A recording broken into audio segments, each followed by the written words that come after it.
మునుగోడు ప్రజల కష్టాలు తీర్చేందుకే కోమటిరెడ్డి రాజగోపాల్ రెడ్డి తన పదవికి రాజీనామా చేసి ఉప ఎన్నికల్లో పోటీ చేస్తున్నాడని కోమటిరెడ్డి రాజగోపాల్ రెడ్డి రాజీనామాతో నియోజకవర్గంలో పింఛన్లు, రోడ్ల అభివృద్ధి, గిరిజన బంధు లాంటి పథకాలు ముఖ్యమంత్రి కేసీఆర్ అమలు చేస్తున్నాడని ఆదిలాబాద్ జిల్లా బీజేపీ నాయకులు కంది శ్రీనివాసరెడ్డి అన్నారు. ఈ రోజు మునుగోడు నియోజకవర్గంలో కంది శ్రీనివాసరెడ్డి పర్యటించి ప్రజలను, ఓటర్లను కలిసి రాజగోపాల్ రెడ్డిని గెలిపించాలని కోరారు. అల్లందేవి చెరువు గ్రామంలో ఇంటింటా ప్రచారం నిర్వహించి అక్కడ బీజేపీ నాయకులతో సమావేశమయ్యారు. బీజేపీ నాయకులు కంది శ్రీనివాస్ రెడ్డితో మా నల్గొండ ప్రతినిధి Kiran face to face. Munugode గడ్డపైన కాషాయ జెండా ఎగరవేయాలని బీజేపీ శ్రేణులు విస్తృతంగా పర్యటిస్తున్నాయి. కోమటిరెడ్డి రాజగోపాల్ రెడ్డి విజయం కోసం గడప గడపకు ఊరూరా తిరుగుతూ బీజేపీ నాయకులతో పాటు కార్యకర్తలు అందరూ కూడా ప్రచారం విస్తృతం చేశారు. రోజులు దగ్గర పడుతుండే కొద్దీ ప్రచారం కూడా వేగంగా పుంజుకుంటుంది. అదేవిధంగా ఏదైతే రాజీనామా చేశాడో కోమటిరెడ్డి రాజగోపాల్ రెడ్డి కాంగ్రెస్ పార్టీకి, ఇటు ఎమ్మెల్యే సభ్యత్వానికి, ఇటు ఈ యొక్క నియోజకవర్గంలో అభివృద్ధి చేయకపోవడంతో తను రాజీనామా చేశానని, రాజీనామాతో అయినా ఇక్కడ నియోజకవర్గ సమస్యలు పరిష్కారం అవుతాయని రాజగోపాల్ రెడ్డి చెప్పుకుంటూ వచ్చారు. అయితే ఇప్పుడు మనం ప్రస్తుతం నారాయణపురం మండలం అల్లందే చెరువు గ్రామంలో ఉన్నాము. ఇక్కడ చాలా మంది బయట జిల్లాలకు వెళ్ళి వచ్చినటువంటి నాయకులందరూ కూడా ప్రచారం ఉధృతంగా నిర్వహిస్తున్నారు. మన అడిగి మరిన్ని విషయాలు తెలుసుకొని చెప్పండి. మీరు ఆదిలాబాద్కి వెళ్ళి ఇక్కడ వచ్చారు కదా, మీరు ఉదయం నుంచి చౌడుపల్లి, ఇటు నారాయణపూర్ మండలాలు కూడా పర్యటించారు. అయితే ఎట్లా ఉంది స్పందన, ఎట్లా ఉంది? ఈ యొక్క నారాయణపూర్ మండలంతో పాటు మునుగోడు నియోజకవర్గం కూడా వెనుకబడ్డ ప్రాంతం, ఇక్కడ తాగునీటి సమస్య, సాగునీరు సమస్య కూడా ఉన్నది. మీరు ఏం చెప్పబోతున్నారు? ఇప్పుడు ప్రస్తుతం నారాయణపురం మండలం అల్లందేవి చెరువు గ్రామంలో ఉన్నాం. రాజన్న రాజీనామా చేయడం వల్లనే తాళం పెట్టిన ఇండ్లకు మోక్షం వచ్చింది. మా రాజన్న రాజీనామా చేయడం వల్లనే మాకు రేషన్ కార్డులు వస్తున్నాయి. మా రాజన్న రాజీనామా చేయడం వల్లనే మా గొల్ల కురుమలకు పైసలు వచ్చినాయి. మా రాజన్న రాజీనామా చేయడం వల్లనే రోడ్లు ఎత్తున్నారు అని ప్రజలు చెప్తుంటే, మా రాజన్న రాజీనామా వల్లనే గిరిజన బంధు అనౌన్స్ అయింది, గిరిజనులకు 10% రిజర్వేషన్లు అనౌన్స్ అయినాయి అని మునుగోడు ప్రజల బిడ్డల కోసం, మునుగోడు ప్రజల అభివృద్ధి కోసం రాజన్న తన పదవిని త్యాగం చేసి మళ్ళా ఎలక్షన్లకు వచ్చిండు. రాజన్నని గెలిపిస్తామని ప్రతి ఇంటి బిడ్డ చెప్తున్నారు. తప్పకుండా పోయినసారి మెజార్టీ కంటే బంపర్ మెజార్టీతోని రాజగోపాల్ రెడ్డి గారు ఈసారి గెలవబోతున్నారు. ఒక్కసారి మునుగోడు బిడ్డలు, ఈ చైతన్యవంతులైనటువంటి గడ్డ, మీరు ఏమడగండి అంటే, ఒక్కొక్క టీఆర్ఎస్ వ్యక్తి మీ ఇంటికి అత్తే గల్లా బట్టి, ఏమిరా బిడ్డ 3.5 ఏళ్ళ నుంచి ఎటువైనావు నువ్వు? మా రాజన్న రాజీనామా చేస్తేనే కదా మాకు ఇండ్లు ఎత్తున్నాయి, మా రాజన్న రాజీనామా చేస్తే కదా మాకు పింఛన్లు ఎత్తున్నాయి, మా రాజన్న రాజీనామా చేస్తే కదా మా రోడ్లు ఎత్తున్నారు, మా గొల్ల కుర్మలకు పైసలు రిలీజ్ అయినాయి, మా గిరిజన బంధు అనౌన్స్ అయింది, మా గిరిజనులకు 10% రిజర్వేషన్ వస్తున్నది అని బరాబర్ గల్లబట్టి టీఆర్ఎస్ నాయకుని అడగండి. ఇంతకాలం ఎటువైనరా బిడ్డ మీరు అని అడగండి. ఇవన్నీ రాజగోపాల్ రెడ్డి పుణ్యం కాదా? రాజగోపాల్ రెడ్డి చేసిన రాజీనామా వల్ల మునుగోడు బిడ్డలకు ఏమర్థమైందంటే, 88 మంది ఎమ్మెల్యేలని, 14 మంది మంత్రుల్ని మునుగోడు ప్రజల కాళ్ళ కిందికి తీసుకొచ్చిండు రాజగోపాల్ రెడ్డి.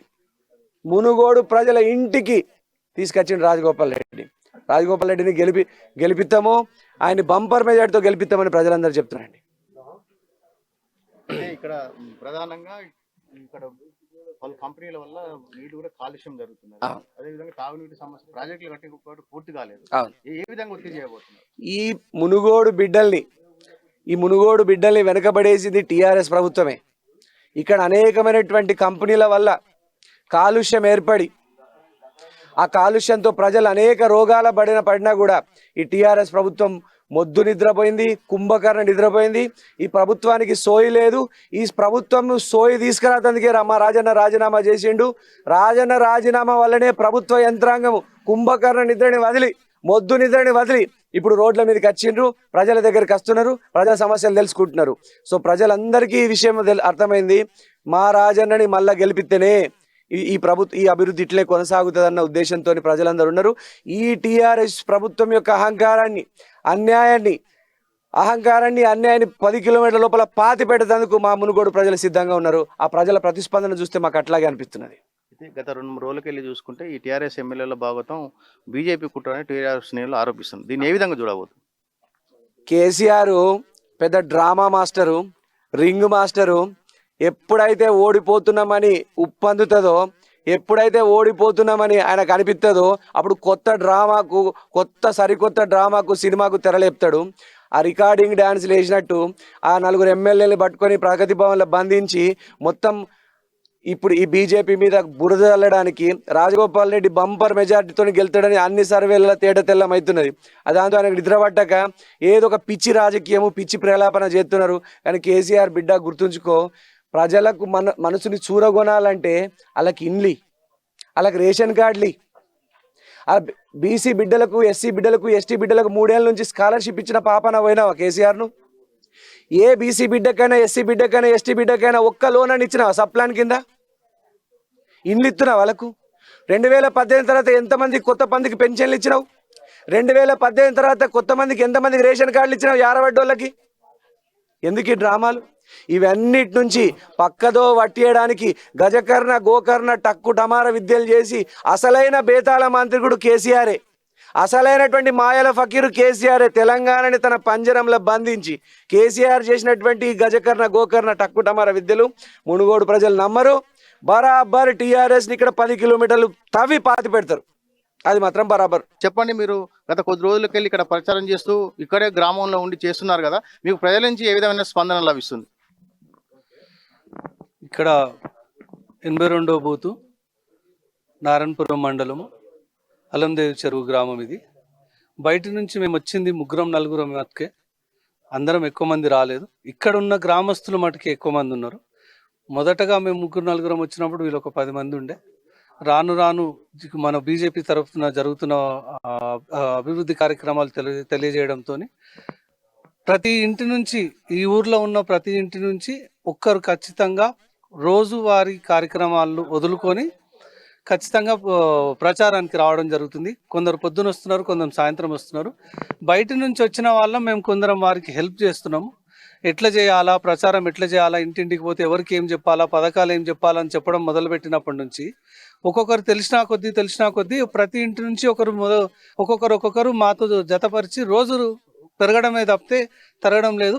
మేము వచ్చినప్పటికీ ఇప్పటికీ ఒక 100% కార్యకర్తలు పెరిగిపోయారు. ఇక్కడ ప్రతి ఇంటి నుంచి కార్యకర్తలు వచ్చారు. ప్రతి ఇంటికి సెంట్రల్ గవర్నమెంట్ చేస్తున్న పథకాలు పోతున్నాయి. వారికి తెలుస్తుంది ఇంతకుముందు ఏం జరిగింది, రాష్ట్ర ప్రభుత్వం మొత్తం మేమే చేసినాం అన్ని పథకాలన్నీ కూడా కావు. ఇందులో సెంట్రల్ గవర్నమెంట్లో చేస్తున్న ప్రతి పథకానికి రాష్ట్ర ప్రభుత్వం, టీఆర్ఎస్ ప్రభుత్వం వాళ్ళు రంగేసుకొని మా పథకాలను చెప్పినారు అని ఒక క్లారిటీ రావడం జరిగింది. సో ఇక్కడ జరుగుతున్న కార్యక్రమాలు ప్రతి ఒక్కరికి తెలవడంతో ఈ అల్లందేవి చెరువుకున్న మొత్తం 800 ఓట్లలో ఇక్కడ అత్యధిక మెజారిటీతో ఇక్కడ ఖచ్చితంగా ఈ గ్రామం నుంచి బీజేపీకి ఓట్లు పడతాయి అనేది ఇప్పుడు మాకున్న విశ్లేషణ. మీరు చెప్పండి, కోమటిరెడ్డి రాజగోపాల్ రెడ్డి ప్రధానంగా నియోజకవర్గంలో అభివృద్ధి లేదని రాజీనామా చేసినట్టు, మీ యొక్క మండలం కావచ్చు, నియోజకవర్గంలో కావచ్చు, ఇంకా ఏ సమస్యలు పేరుకోపోయినా మీరు ఏ సమస్యల పరిష్కారం కోసం కొట్లాడుతున్నారు? అన్న, ఇప్పుడు హైదరాబాద్కు కూతవేడు దూరంలో ఉన్న కాన్స్టిట్యున్సీ మా మునుగోడు కాన్స్టిట్యున్సీ. అయితే దానికి రాజగోపాల్ రెడ్డి గారు అయితేనే ఖచ్చితంగా మాకు న్యాయం చేయగలుగుతాడు, దీన్ని సిరిసిల్ల, సిద్దిపేట, గజ్వేల్ లాగా డెవలప్మెంట్ చేయగలుగుతాడు అనే ఉద్దేశంతో మా మునుగోడు ప్రజలు 2018లో గెలిపిస్తే ప్రతిపక్ష పార్టీకి సంబంధించిన కాంగ్రెస్ పార్టీ ఎమ్మెల్యేలందరినీ కొనుగోలు చేసిండు. ఈయన ఎటువంటి ప్రలోభాలకు లొంగకుండా ప్రజల వైపే ఉండి కొట్లాడతా, ప్రతిపక్షంలోనే ఉండి కొట్లాడతా అని చెప్పేసి కాన్స్టిట్యున్సీ డెవలప్మెంట్ ఫండ్ ఇవ్వండి అని అడిగితే కూడా ఈ ప్రభుత్వం, తెలంగాణ ప్రభుత్వం కక్ష సాధింపు చర్యలకు పోయి ఈయనకు ఎటువంటి నిధులు శాంక్షన్ చేయలే.